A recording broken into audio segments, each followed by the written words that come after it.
ওনারা হচ্ছে 17-11-25-এ ওনারা তারিখ ধার্য করেছেন। ওই দিন ওনারা হচ্ছেন সাবেক প্রধানমন্ত্রী শেখ হাসিনার জাজমেন্টটা ওনারা ওই দিন দিবেন।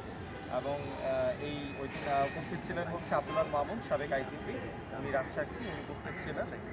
এবং আমাদের এখানে ডিফেন্স কাউন্সিলও ছিল এবং প্রসিকিউটর পক্ষের সকলে উপস্থিত ছিল এবং বিভিন্ন সাংবাদিক মিডিয়া এরা সব উপস্থিত ছিল। এখন পর্যন্ত এই রায়কে কেন্দ্র করে বেশ কয়েক জায়গায় ককটেল বিস্ফোরণ এবং নাশকতা তৈরি করার চেষ্টা হয়েছিল এবং কয়েকটি গাড়িতেও কিন্তু আগুন জ্বালানো হয়েছিল। এই বিষয়ে আপনি অবগত আছেন। সেই বিষয়ে আইনশৃঙ্খলা বাহিনীর যে নিরাপত্তা ব্যবস্থা সেটি কিন্তু দেখছিলাম যে ভালোই ছিল। এখন পর্যন্ত সেই নিরাপত্তা অব্যাহত রয়েছে। পরবর্তী সময়ে রায় নিয়ে কোনো ধরনের প্রীতিকর ঘটনা ঘটতে পারে কিনা সেই বিষয়ে আপনার মতামত কী?